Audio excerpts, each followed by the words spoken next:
د حدیث وضاحت دا ده چې دا حضرت ابو جحیفہ رضی اللہ تعالی عنہ تابعی دے دا حضرت علی رضی اللہ تعالی عنہ نہ تپوس کئی دا دی تپوس وجہ داوا چی شیعگانو او روافضو یو خبر مشهوره کړي وا چې نبی له صلوات و سلام خپل اهل بیت تا سخاص علم ورکړه دے او هغه داسې علم دی چې د نور خلقو نه پټ کړه دے یو خاص کتاب ورکړه شیعگانو دا خبره خوره کړي وا نو دی وای ما د حضرت علی رضی الله تعالی عنہ نه د دې په باره کې تپوس وکړو چې شیعگان دا سی وای چې نبی علیہ السلام اهل بیت ته یو خپل کتاب ورکړي چې هغه عام مسلمانانو ته نه دی ملاو نو تانه تپوس کوم تاسو سره یقینا دا اللہ دا کتاب نہ ما سوا بل کتاب شتی آغا ورطوے نا ما سوا دا اللہ دا کتاب نہ بل کتاب منگ سر نشتی او ما سوا دا آغا پوہے نا چا آغا مسلمان تا ملاو دا چا آغا قرآن او سنت گوری او داغین مسئلے رو باسی بس هغه پوهه ده او سچ په دې کاپی صحیفه کې دي یو صحیفه ور سره یو وړه غوندې کاپی هغه به حضرت علی رضی الله تعالی عنہ د توري د لاس کې پورې تړلې و وې دې کې دینو دا حضور راکړی دي دا غرا سره دي ما ورته وی دې کاپی کې سدي دي صحیفه کې نو علی رضی اللہ تعالی عنہ راتو فرمائل چې پدې کې د دیت مسائل دي یو سړی بل مسلمان وجنی یو مسلمان بل مسلمان ناغه به دیت ورکای نو داغي احکام او مسائل پکې ذکر دي دویم نمبر چې یو قیدی مسلمانان 19 نو داغي احکام سری ناغه پکې دي او دریم نمبر دا مسئلہ پکې دا که یو مسلمان اولگی او کافر اوجنی نو دا کافر دا قصاص پا مقابلہ کې با مسلمان نشی وجلے ویدا پکې دی او نور سراسر نشتی بس دا غدینو دا دا حدیث وضاحت منگو تاسو تا پدی حدیث کے سلور مسائل دی دا حدیثم دا اگر روایاتو ندے چه علماء محدثین وربان کافی بحث کئی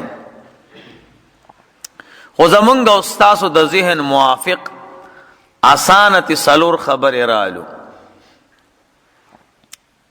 یو خبر ادا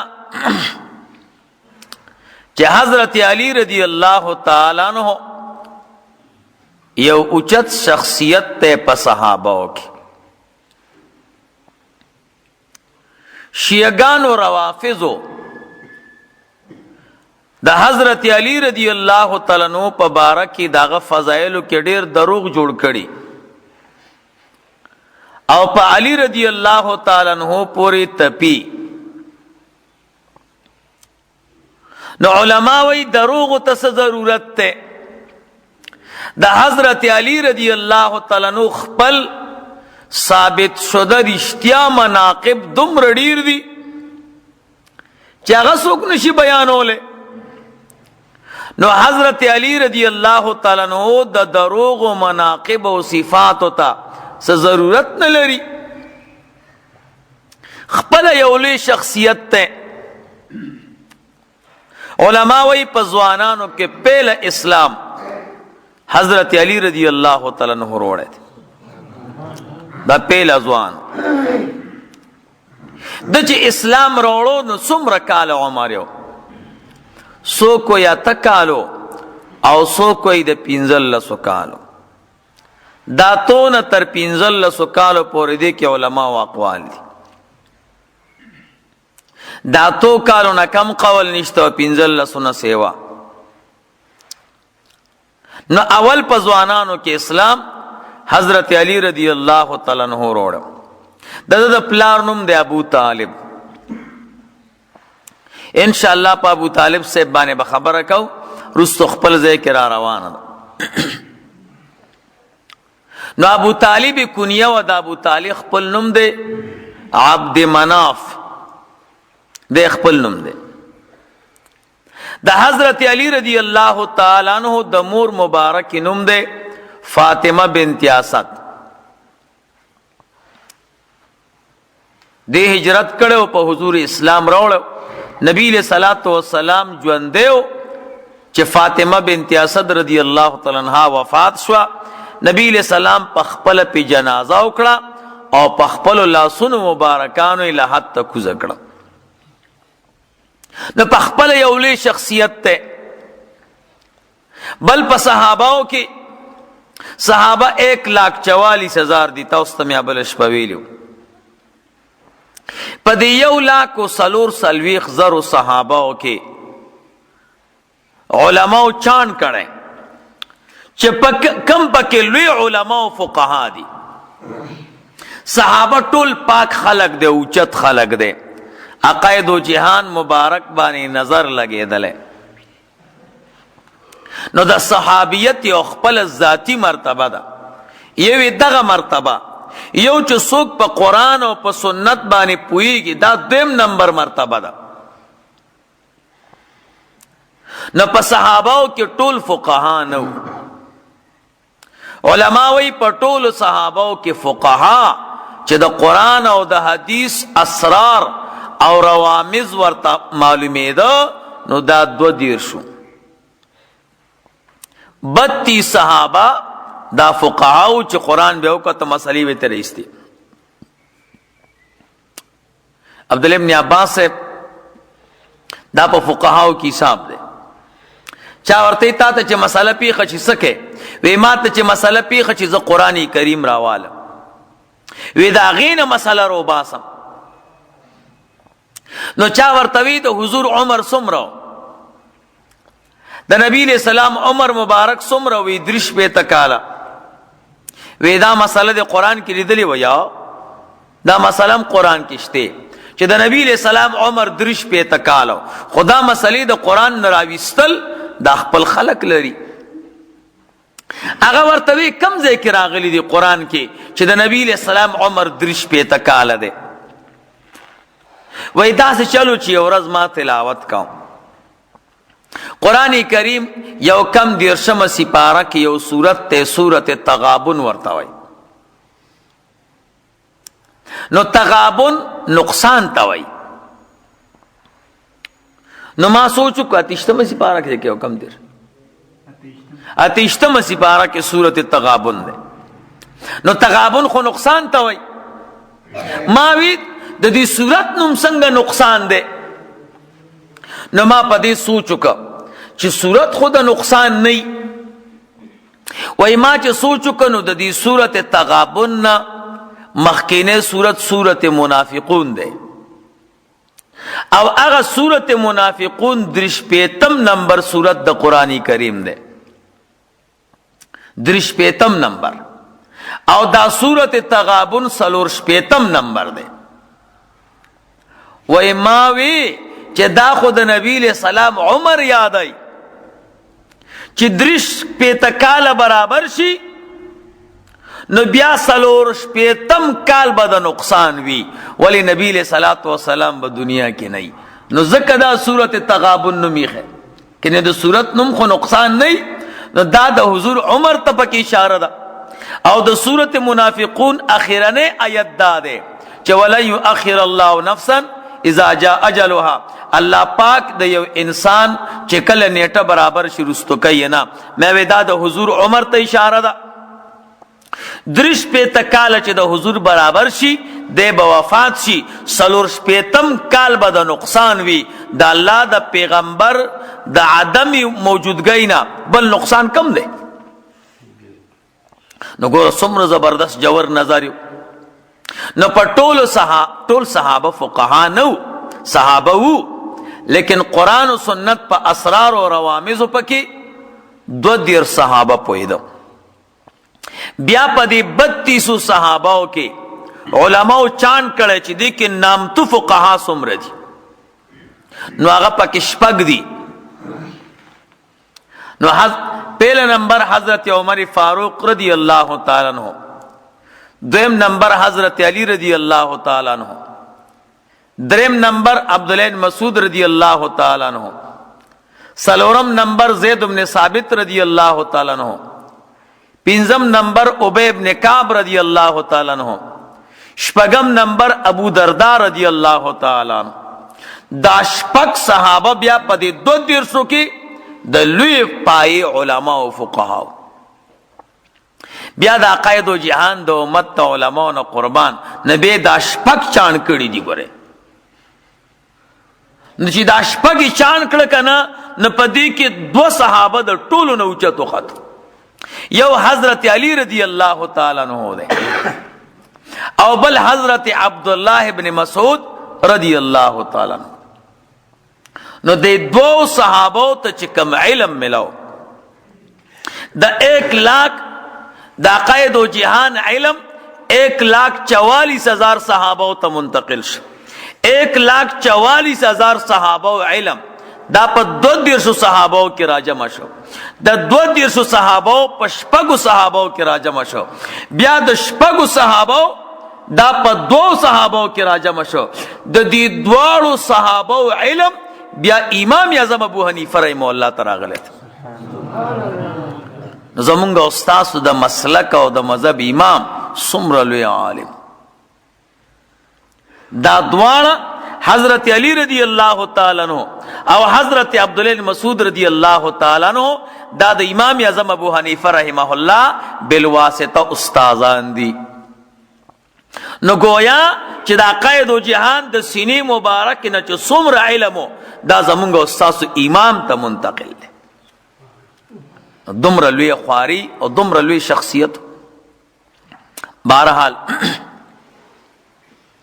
نو حضرت علی رضی اللہ تعالی عنہ دا شپږ فقهاو کې یو فقيه دی او بیا پاغه شپږ چې چان شوی دی نه پاغه کې 2 دي نو یو پکې حضرت علی رضی اللہ تعالی عنہ.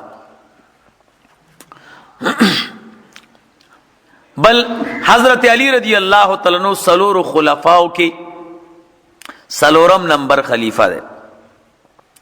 بل خصوصیت دا دے پا صحاباو کې بادر صحابی شجاع د تبا حضور اسد اللہ ویل دا اللہ زمرے دا حضرت علی رضی اللہ تعالی عنہ دے. درم نمبر زبردست سخیو، سلورم فقیہو، پنجم نمبر اول پا اسلام کیو، شپگم نمبر دا عقید و جہان زم مبارکو دا فاطمہ الزہرا رضی اللہ تعالی عنہ داغی خاون مبارکو چکل فاطمہ الزہرا رضی اللہ تعالی عنہ پیغل شوا نو ټول صحابہ دا حضور نا مطالبہ اکڑا چه قربان دالور منگ تا پنیکار آکڑ. و حضرت علی رضی اللہ تعالی عنہ سوک ریبار ورونه لے گا نبی علیہ السلام تا. نو حضور فرمائل وی ټول صحابہ ما تا خلق را لیگی چی دالور مال راک او حضرت علی رضی اللہ تعالی عنہ سوک نرا لیگی اگر ورطوی قربان قسم دے مال حیا رازی زد حیا دا خاطر تا تنویم وی چه تال حیا درزینو دالور می تال درکڑ. دالوی شخصیت تے اخپلا او دا په هغه لسو کسانو کې نبی علیہ السلام لسو صحابو ته دنیا کې اعلان د جنت کړي. نو په لسو صحابو کې یو حضرت علی رضی اللہ تعالی عنہ نے نبی علیہ الصلوۃ والسلام بشپغو صحابو سره مشوره کولا. نو یو پکې حضرت علی رضی اللہ تعالی عنہ دی. دغه رنګه نبی علیہ الصلوۃ والسلام سره په ټولو غزاګانو کې علی صاحب شریک شوه دی ما سوا د غزوه تبوک نه. غزوه تبوک کې نبی علیہ الصلوۃ والسلام ورته فرمایل وی تب مدینه منوره کې اوسېږي زما خلیفہ به. نو علی رضی اللہ تعالی عنہ پجاړه شو وی قربان ما د خزو ماشومان سره پرې دی زه خو چې تاسو سره د کافر مقابله کې جنگېږم نو خدا کافر وجنم. نبی علیہ الصلوۃ والسلام ورته فرمایل ته په دې نه خوشاله کېږي چې ته زما داسې یې لکه د موسی علیہ السلام چې هارون علیہ السلام خو هارون علیہ السلام نبی او زمانه رستو بل نبی نشته. نو په دې خوشاله شکل او حضور ورته فرمایلیو علی ته زما دنیا کې مروري او زما به آخرت کې مروري. ډېر لوی شخصیت ته صحابو کې ډېر لوی شان لري.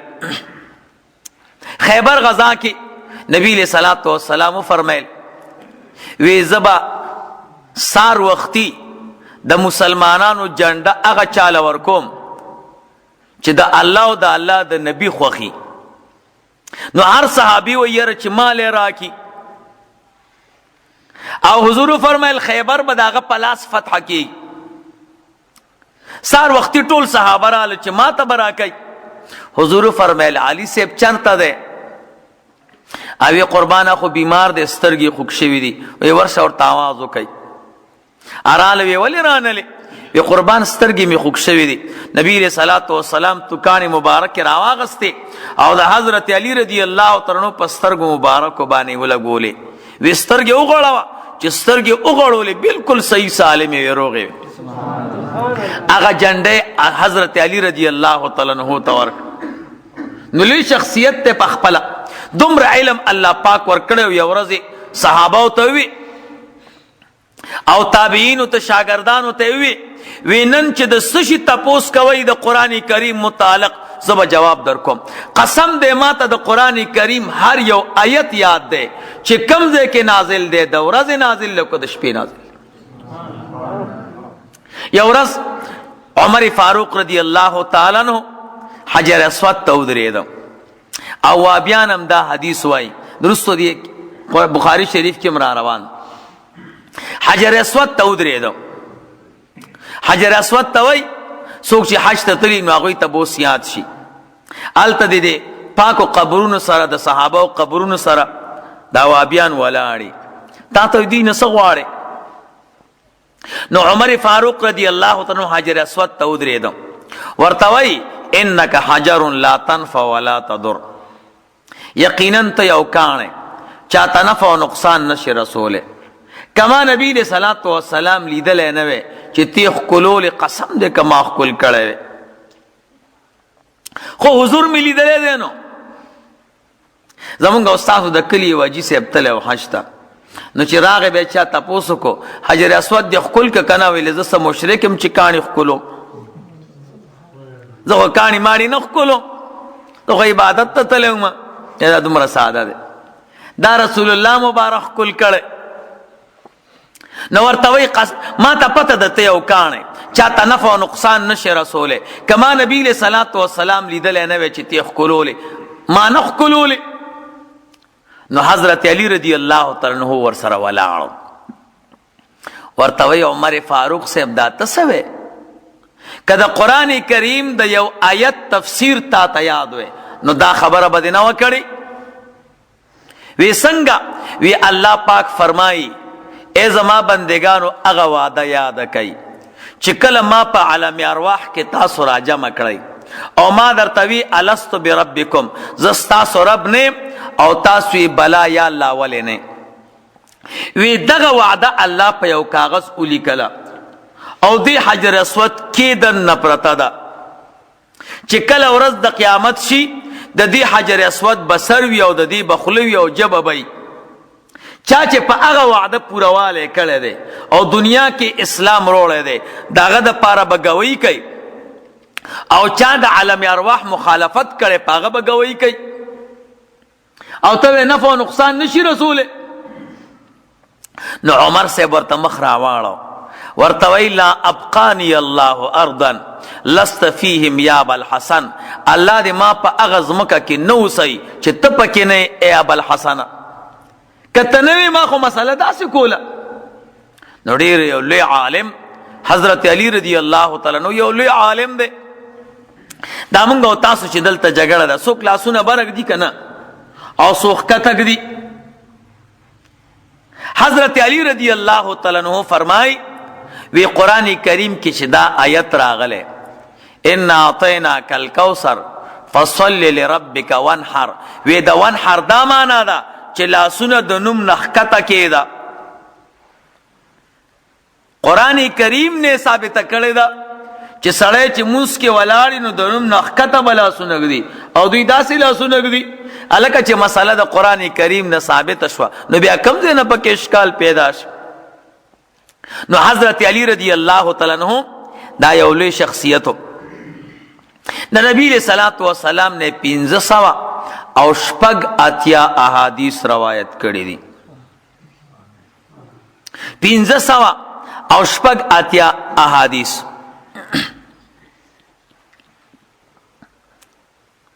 څومره خلافت کړي. بخاری کې د 60 احادیث راغلي دي، بخاری کې 9 احادیث راغلي صرف چې مسلم کې نشته، او مسلم کې 15 او دواړو چې اتفاق کړي هغه 60 روایات. څومره موده خلافت وا 3.5 میاشتې کم 15 کاله، 3.5 میاشتې کم 15 کاله خلافت کړو. او بیا داسې چلو چې د جمعې شپه وه، یو مردار بیکاره پلیت سړی عبدالرحمن ابن ملجم المرادی، هغه توره راواغسته او په زارو باندې ککړه کړه، او حضرت علی رضی الله تعالی عنہ د جمعې په شپه په سر وو، او هغه زهر دننه دماغو ته وراوړ. نو بیا د اتوار په شپه وفات شوی دی. دا 19 رمضانو، د رمضان المبارک 19 ورځ وه، او حضور چې هجرت کړو نو 40 کالو د چې عمر نو د 3 کالو عمر کې وفات شو. ګیره مبارک او سر مبارک سپینو، او کله کله به په ګیره او په سر باندې نکریزم لګولې. نو بیا داسې چلو چونکې دور الفتنو نبی کوفه کې خخ که خود شپې بیا راویستلی دی. نو د حضرت علی رضی الله تعالی عنہ په قبر مبارک کې اختلاف دی چې کم ځای دی. نو څوک کوئی کوفه کې دی، او څوک کوئی نجب اشرف کې دی، او څوک کوئی د افغانستان په بلخ کې دی مزار شریف کې. مختلف روایات دي. اهل تصوف والا اولیاء کرام وای ودا په مزار شریف بلخ کې دی، او علماء وی محققین چې نجب اشرف کې دی. خدا قبر مبارک سوزه راویستل شوی دی، ځکه هغوی د دل جسه مبارک راویسته پرې خودی نه، نو د دې وجه نه د قبر مبارک پټ شوی دی. نو غرض دا دی چې حضرت علی رضی الله تعالی عنہ یو لوی شخصیت خپل دومره ډېر مناقب لري، نو شیعګانو ته څه ضرورت دی چې خبرې ورپسې تړي. دومره قمقل دی وی چې جبریل علیہ السلام کله وحی راوړه نو الله ورته وی دا وحی علی صاحب ته یوسه. وی نبی علیہ الصلوۃ والسلام علی صاحب سره چلو که وی هغه ښکار ته ولېږه، وی دی په خپل هلته کېناستېده. نو جبریل علیہ السلام چې راغی نو علي صاحب خو نو وحی دله ورکړه. قمقل دی ولې دا جبریل علیہ السلام ځنګل نه ولیدلی، ښکار ځای نه ولیو، هلته به ورغلی و که نه. نو دا دروغ او بیهوده او بیکار. شیعگان د ټول نه بیکار خلق دی، یو پلیت خلق دی، د صحابه او د دین خطرناک دشمنان دی. ګوره شیعه خراب خلق دی، دین ځان بچکول ډیر ضروری دی، او عقاید د کفر دی. اکثر علماء د کفر فتوا په ورکړی ده. زمونږ د زمانه شیعگان روافض دی، خطرناک خلق دی. او بیکاره خبرې کوي. ما ته په خپل یو خبره په یو ویډیو کې اورېدلې ده چې ډېره بیکاره ده. هغه وی حضرت ابراهیم علیه السلام د الله پاک دوستو او 3 کرته دروغ ویلی دي. نو کم انسان چې الله دوست جوړ کړي او دروغجن دی، نو او کم انسان بنده جوړ کړي د الله پیغمبر چې حضرت صدیق اکبر رضی الله تعالی عنہ دی، وی هغه به څومره ډیر دروغ ویلی. دومره قمقل خلق دی. زما دی وابیانو سره ولې نه لګي؟ وابیان هم د صحابه او دشمنان دی. ګوره دوی وی صحابه نه پوي یو دا صحابي خطا شو، خو ډایرکټ په نه ورځي، ان ډایرکټ په راځي چې خلک به بیا راته شیعه وي. نو زما سره په دی باندې ورانه ده چې دوی د صحابه او دشمنان دي، او صحابه د اسلام او د دین گواهان دي. ګوره صحابه د مین نه وباسه دین ختم. ته چې چاله پیسې ورکړې 10,000 یا 15,000 روپۍ مثال پتاور او 2 غوانو مخامخ ورکی، او یو سړی راشي او دا غوان مړ کی، غوان د زین لري کی، نو ته په دا پیسې شته کی چې منکر شي. د قرنګ دوی صحابه نه ول انکار کوي. دا د الله پاک د دین د موقع غوان دي. ولی تابعین ته دین چارا رسول صحابه د مین نو بس دین ختم. دوی نبی علیہ السلام لیدل دی، دوی د نبی علیہ الصلوۃ والسلام د وحی موقع لیدل دي چې دا آیت په وړي کې نازل دی، دا په جمی کې، دا په کور کې، دا په سفر کې، دا په یخنۍ کې، دا په ګرمۍ کې. دا الله نبی داسې وي چې دا ته لری کې اوچته کې دین کې انقطاع رااله. د موقع غوانو دوی انکار کوي، او د موقع غوانو نه ول انکار کوي. اصل کې دوی د الله دین نه مني. صحابه لري کې غوان د موقع لاړ په چا باندې خبر شته کې. یو سړی چې د شپې سوکولی، نو حکومت وی دا کیس کمزور دی، ولی د موقع گواه سره نه. او که د موقع گواه پیدا شي نو بیا خو کیس مضبوط دی. یا ډیر کرته څوک د چا مخ کې سړی ولی او وی وجنی، او بیا گواه ته ټلیفون کې لکه گوی دی وکړه نو خبر نه. نو چې گواه گوی ورنکې نو کیس خراب نشو. د قرنګ دا دی صحابه نه مني، وی دا د موقع گوان دي چې دا تلری کو نو دین په خپل خود به خود ختم دی. الله دې مونږ او تاسو ټول دیندار. نو علي سے خپل خصوصي مناقب لري.